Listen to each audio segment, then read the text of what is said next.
In the several months that I had shared the Baker Street lodgings with Sherlock Holmes, I was consistently amazed by the indefatigable energy he poured into his never-ending war on crime.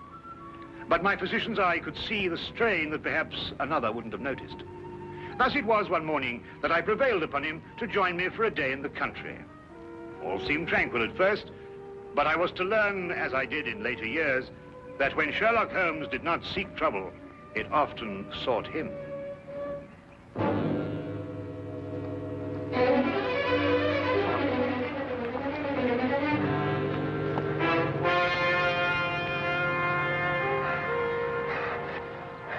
Help her. They may be coming. Steady now, we'll have you all right in a minute. What's happened to the young lady? Who are you running from? Stark. Carroll. They tried to kill me. Out now, Holmes. Perhaps we'd better get them to London, eh? My very thought. The young lady is uninjured, but she's suffering from a deep state of shock. Come along.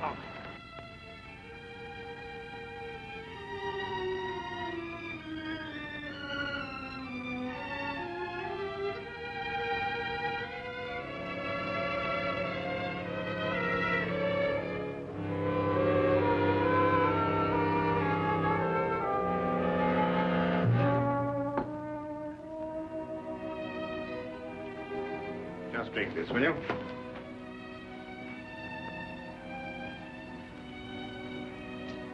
Better now? Much, thank you, sir. Will she be all right, Doctor? Oh, yes, Anita. Twice last night she saved my life. Who is she? I don't know. We only met last night. I'm afraid she's mute. What, deaf mute? No, she hears and understands perfectly. How did you meet her? Well, it all started yesterday afternoon. Seems an eternity since then. I was in my office, facing the realities of my professional situation. I suppose that everyone finds his first venture into independent business to be a dreary experience. After a year of it, I'd about decided to admit failure and seek employment with some recognized firm. It was at that point that I received a client. Mr. Hatherley?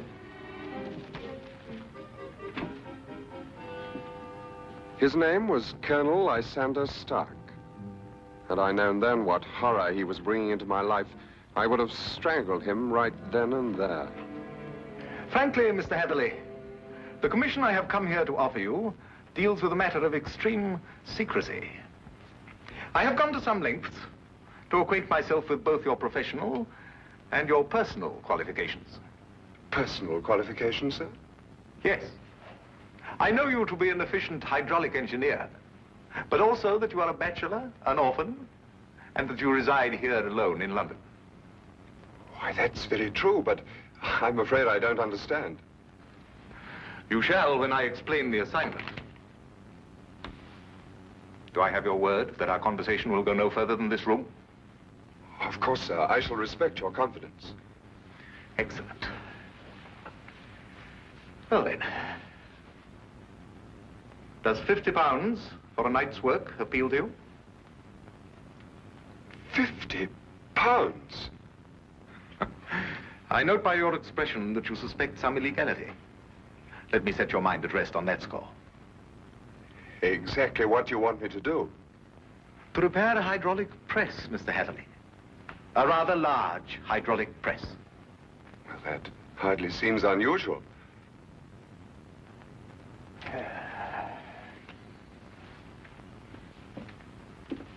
For some years, I have owned a small place in the country just outside London. Recently, it has come to my attention that the land contains a vein of something commonly called fuller's earth. I trust you are familiar with the term. But ore is dug out of the earth. Why should you need an hydraulic press? I'm a businessman, Mr. Hatherley. Undoubtedly, the land surrounding mine contains more of such wealth. I hope to use the income from my own discovery to purchase my neighbor's land cheaply before he discovers its hidden wealth. I see. If my neighbor were to suspect what wealth he treads on daily, he would never sell at any price. It's quite clear now. You use the press to mold the dug earth into some innocent form so that you can dispose of it without suspicion. Precisely. Very ingenious. There's a fortune down there. A fortune.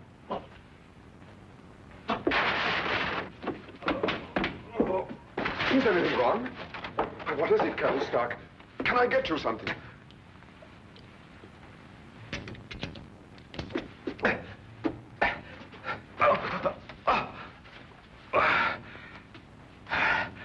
No, it's all right. My heart. I oughtn't to get too excited.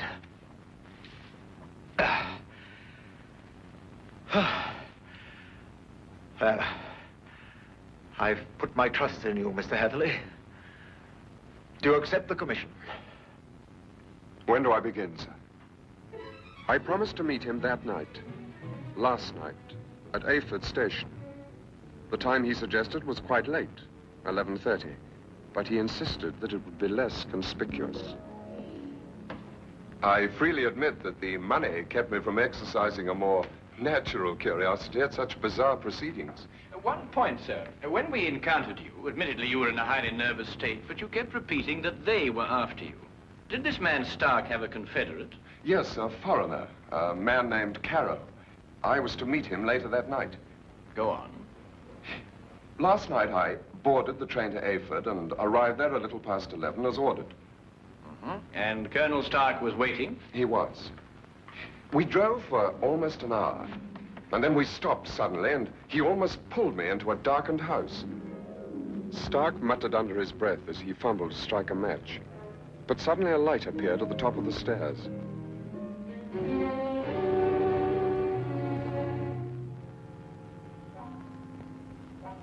It was the first time I saw this young woman, gentlemen.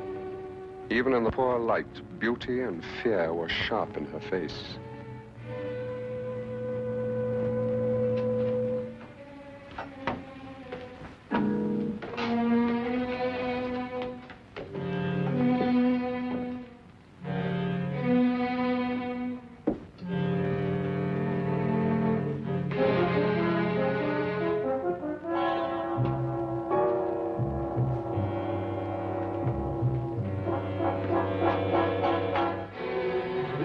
Is our housekeeper.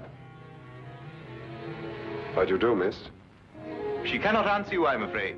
She is quite mute. I forgot to tell you that I have a colleague, Monsieur Carroll, brilliant mineralogist. I'll fetch him for you, if you'll excuse me for a moment. By all means.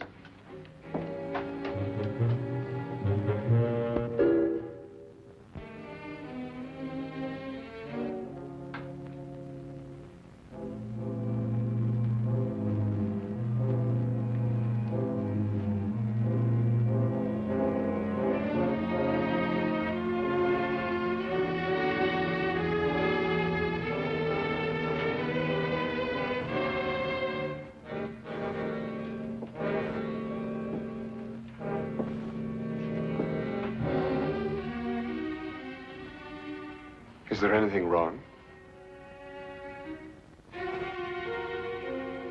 You want me to leave? Why?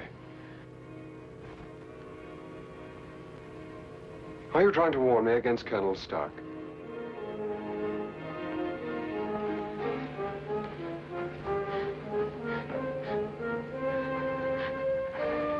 But why should I fear Colonel Stark? I only met him this afternoon.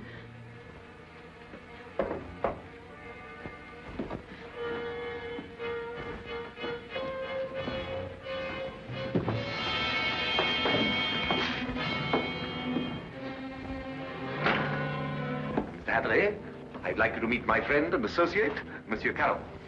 A pleasure, sir.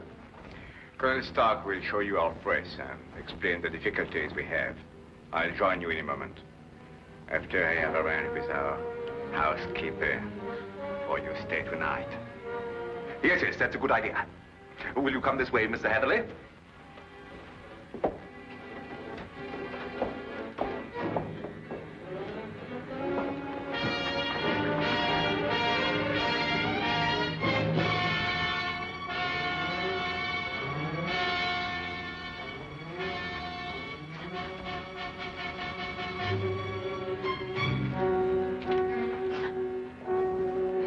I thought you have learned better, my dear. Perhaps I'll have to send you back to school.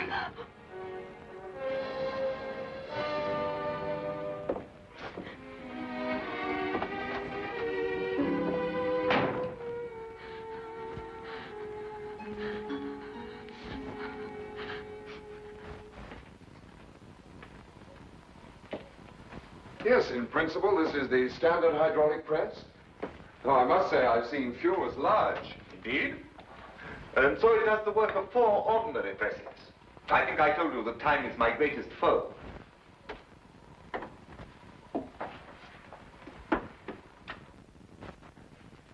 Would you bring more light, please?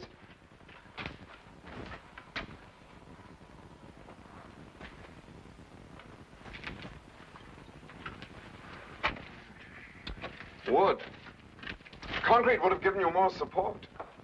Are these walls reinforced from the outside? Ah, Bruno. I was just about to explain to Mr. Hatherley that all the walls except the one he is examining are reinforced. However, there's no trouble with the walls. It's in the machinery. You'll hear it.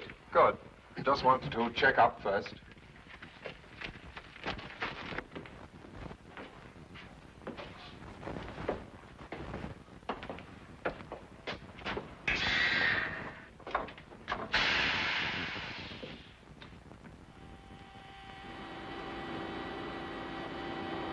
Now listen.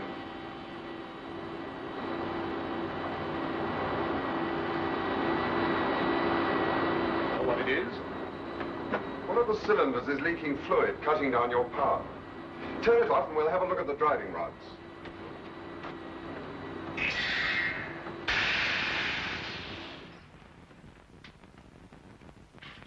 I knew what I was after, and the rest proved to be no problem. Of course. You knew by then the true purpose of the press. Not quite. Although I was sure it was not for making dirt brick molds. Much too large for that. But they'd lied to me so blatantly, I thought it best not to call them on it right off. Well, what were they using the press for? Fairly obvious. They are counterfeiters. They use the press to form the amalgam that takes the place of silver. So I learned during the night. It was naive of me to assume that everyone but myself was asleep, but I did.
It's amalgam, Mr. Hatherley.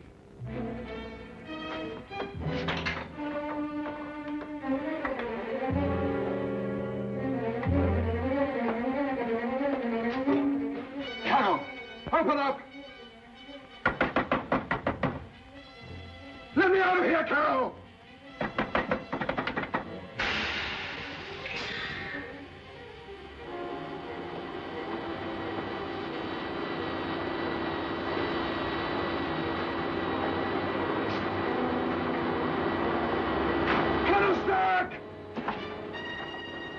No one knew better than myself what that sound meant.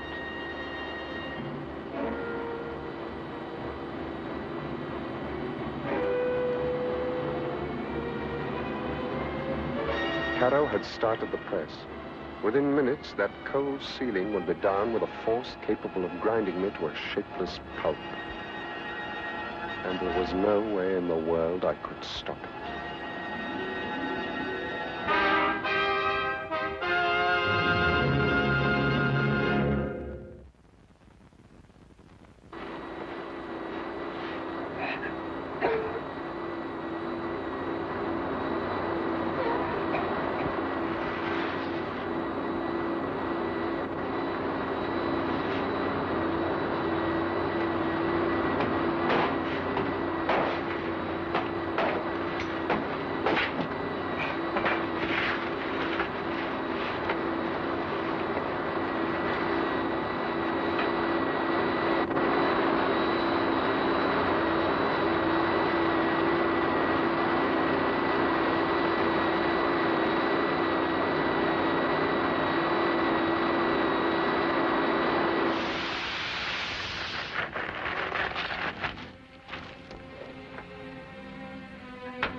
will come with me.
What is this?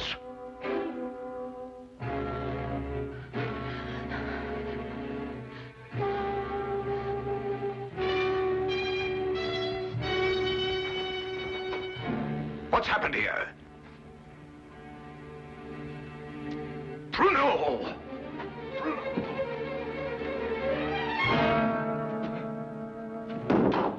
No. No.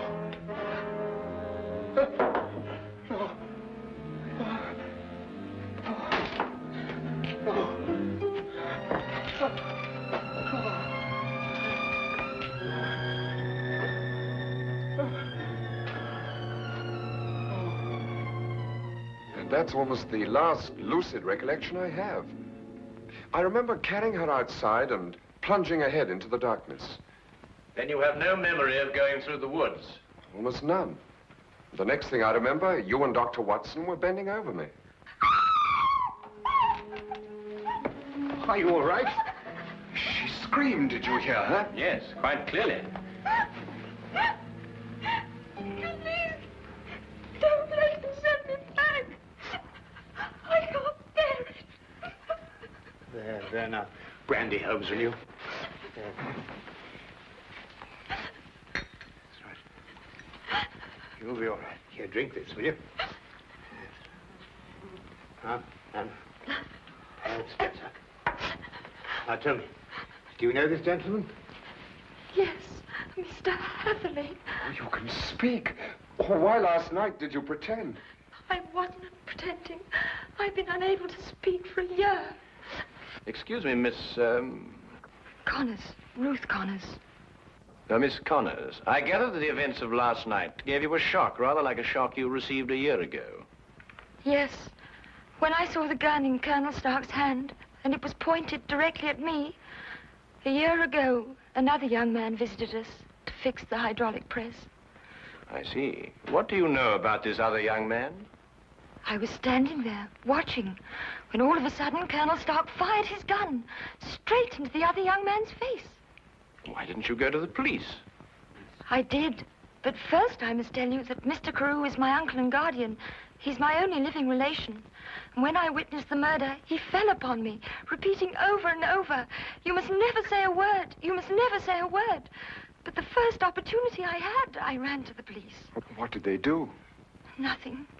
Because from that moment to this, I've been unable to utter a sound or speak a word.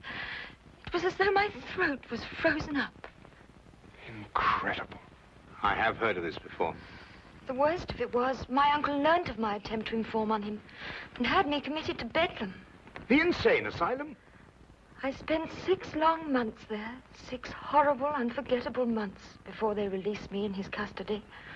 After that, he forced me to do his bidding by threatening to send me back. Send me back to school was the expression he used. Why, that's horrible. Very. And I think it's time we called in our old friend, Inspector Lestrade. If only to deal with this man, Carew. You're not forgetting Stark, are you? Oh, I expect we'll find his remains, Watson. The loss of his medicine undoubtedly saved England the cost of executing him. Well, come along.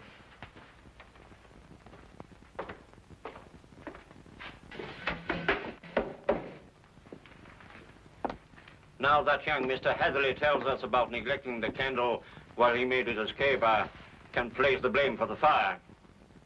You sure it was Colonel Lysander Stark whose remains you found here? No doubt. Several articles of authentic identification, no doubt. Anything else? No, Inspector. Sorry. All right, thank you, Constable. Now where's Holmes got himself to? He just went down to the station. He said he'd be back in a minute. Look here, if Holmes thinks he can do... I'm sorry to keep you all waiting. Well, everything's settled, Lestrade? About as settled as it's likely to be. Stark's dead. Carrow's escaped. The only thing now is to go back to London and put out an alarm for him. Oh, dear. Well, tell me, what about the money? What money? Well, you know, the money they were making, the counterfeit. Have you found any? Well, no. Oh, I suppose Carrow took it with him. Well, the man would have to be pretty desperate indeed to even bother with real money, let alone counterfeit. What are you suggesting, Holmes? Miss Connors, the only carriage used here is the carriage that Mr. Hatherley rode in. Is that right? Why, yes, I think so. I see. And that carriage has been in the livery stable since last night. Thanks to an obliging constable, I found one of Mr. Carrow's footprints. But there was no trail of similar prints leading away from the house. Mark you, I didn't imagine that he would try and make his escape on foot. How did he get away, then? He didn't, my dear fellow. He's still in this house, hiding somewhere. What? Mr. Holmes, there's a cellar where... I examined that cellar myself. No, I mean the special cave they dug under the house to hide the money. And there must be an entrance from the house itself. Well, I wasn't permitted to know exactly where, but I'm sure it was in this room somewhere. Thank you. Well, let's try and see, shall we? I beg your pardon.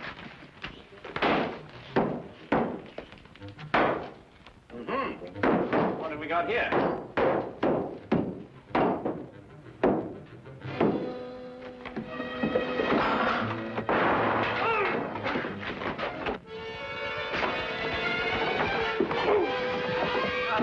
Very neat, Watson. Oh, there wasn't anything to it. Now then, what have we got here? Oh, just nicked me, Doctor. Nothing serious. Well, we'll have a look at it anyway. Hold on. Some of you may lend a hand in here. That's that. I don't believe you'll have any more trouble with Mr. Carew. This has been a nasty business all round. I've lost my £50 fee, been roughed up, but it could have been worse, I suppose. A good deal worse, my friend. For example, I believe this is yours. Mine? Yes. What is it? Your shoe, I believe. I recovered it from the press. Yes, it makes one think, doesn't it? Well, Watson, you were quite right. A day in the country can be quite relaxing.